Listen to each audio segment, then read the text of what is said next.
Welcome back to on my YouTube channel. कुछ student को अभी भी लग रहा है कि जो 7 सेमेस्टर का एग्ज़ाम हेल्ड होगा 8 सितंबर को, क्या वो पोस्टपोन्ड हो जाएगा। यहाँ पे आप देखेंगे, इस पे कुछ विचार करते हैं। बीएससी नर्सिंग 5th सेमेस्टर का जो सप्लीमेंट्री एग्ज़ाम हुआ 2022-2023 बैच के साथ, यहाँ पे देखेंगे उसकी स्क्रूटनी, क्योंकि कुछ स्टूडेंट ऐसे भी होंगे जो फेल हुए होंगे। जरूर नहीं कि प्रोबेबिलिटी हो कि 100% स्टूडेंट पास ही हो जाएं। तो मान लीजिए कुछ स्टूडेंट फेल भी हुए हैं, तो फेल हुए हैं उनके लिए स्क्रूटनी आई है। स्क्रूटनी में आपको पता है कि यहाँ पे जो है इन्होंने डेट डिक्लेयर की है स्क्रूटनी के लिए। तो यहाँ पे आप देखेंगे वो डेट है 6 सितंबर है। और यहाँ पे स्क्रूटनी का फॉर्म जो है 29 अगस्त से फिल होना जो है स्टार्ट हुआ था। तो 6 सितंबर को इनकी लास्ट डेट है स्क्रूटनी की। बहुत से स्टूडेंट ये सोच रहे हैं कि क्या जो है रिजल्ट स्क्रूटनी का आ जाएगा तभी एग्जाम होगा। ये पहली बार नहीं हो रहा कि यूनिवर्सिटी बिना रिजल्ट डिक्लेयर किए एग्जाम कंडक्ट करवा लेगी। इसके पहले कई बार हुआ है कि बिना स्क्रूटनी का रिजल्ट दिए यूनिवर्सिटी एग्जाम कंडक्ट करवाई है। हालांकि ऐसे रूल्स रेगुलेशन नहीं होते कि स्क्रूटनी का जो है बिना रिजल्ट दिए एग्जाम आप कंडक्ट करवा लीजिए। लेकिन आपको भी पता होगा कि स्क्रूटनी में यूनिवर्सिटी के क्या चेंजेज आते हैं। अभी तक जो भी हमने रिजल्ट देखा हुआ है, कोई ऐसा सिंगल स्टूडेंट हमको नहीं मिला हुआ है जिसके में ये ना लिख कर आए नो चेंज। नो चेंज ही वो लिख कर देते हैं। आपको पता होगा कॉपी ऑनलाइन चेक होती है, ऑनलाइन चेक होने में एरर के जो चांसेज होते हैं वो बहुत ही कम होते हैं, माइन्यूट होते हैं, कि आपके जो है कॉपी दोबारा काउंट हो नंबर। तो आपको भी पता होगा जो स्क्रूटनी में कॉपी नहीं चेक होती, स्क्रूटनी में सिर्फ नंबर्स की काउंटिंग होती। कॉपी आपकी स्क्रूटनी में नहीं चेक होती, सिर्फ आपके नंबर्स की काउंटिंग होती।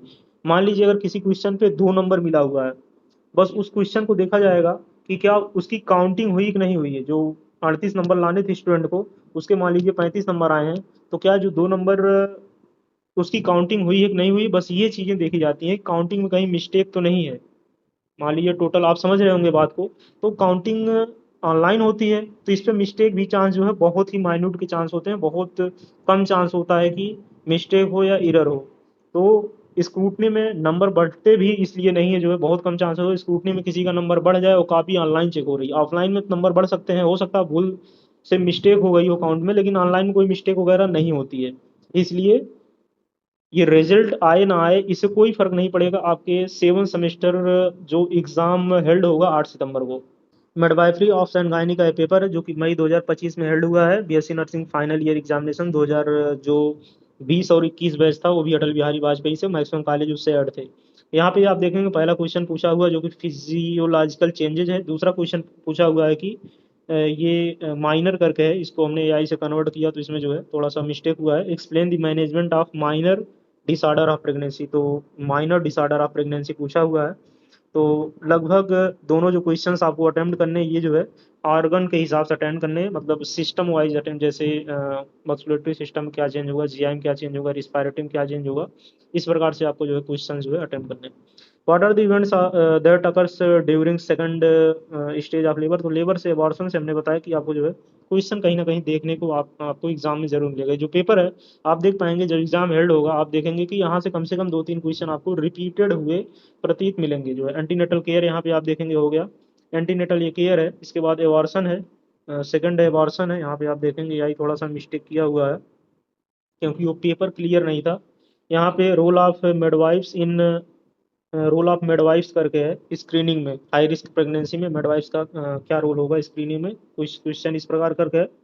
फिजियोलॉजिकल कॉम्प्लिकेशन ड्यूरिंग प्रेगनेंसी, क्या फिजियोलॉजिकल कॉम्प्लिकेशन आएंगे प्रेगनेंसी के दौरान। Care of mother with pre eclampsia है, ये प्रो नहीं है, प्री एक्लेम्सिया है। तो प्री एक्लेम्सिया आपको पता होगा, जो एक्लेम्सिया होता है प्री एक्लेम्सिया होता है। प्री एक्लेम्सिया में जो कन्वर्जेंस नहीं आते हैं, बाकी एक्लेम्सिया में आपको कन्वर्जेंस सीजर देखने को मिलते हैं।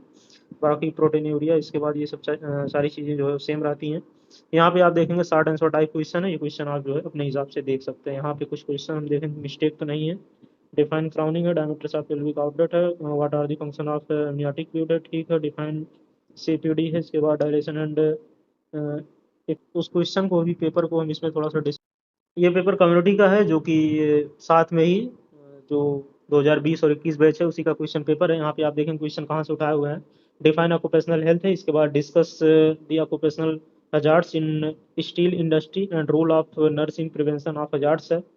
यहाँ पे जो है इस प्रकार क्वेश्चन पूछा हुआ है। सेकंड यहाँ पे आ जाता है 15 नंबर में, क्या पूछा हुआ है हेल्थ नेशनल प्रोग्राम पूछा हुआ है।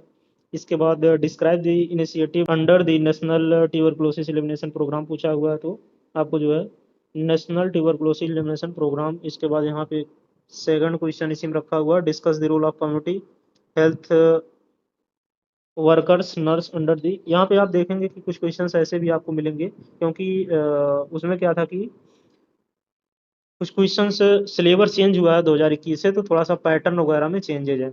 Method of waste disposal in community है। इसके बाद वर्ल्ड हेल्थ ऑर्गेनाइजेशन या रेड क्रॉस सोसाइटी या यूनिसेफ हो गया, या यहाँ से क्वेश्चंस आपको एक क्वेश्चन जरूर मिलेंगे जो है 5 नंबर में। हेल्थ इंश्योरेंस हो गया, red cross Indian red cross हो गया जो है। इसके बाद आयुष्मान भारत हो गया। इसके बाद क्वेश्चंस यहाँ पे 2 नंबर्स में आप देखेंगे। पीडीएफ हमारे व्हाट्सएप चैनल पे मिल जाएगी। एक पीडीएफ, पहली वाली पीडीएफ तो पड़ी व्हाट्सएप चैनल पर।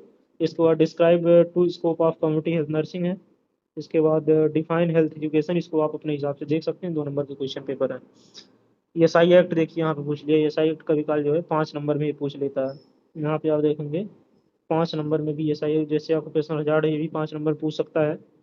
इसके बाद primary health care PSC CSC, इसके बाद सब सेंटर, ये चीज़ें आपको जो है 15 नंबर में भी देखने को मिलेंगी।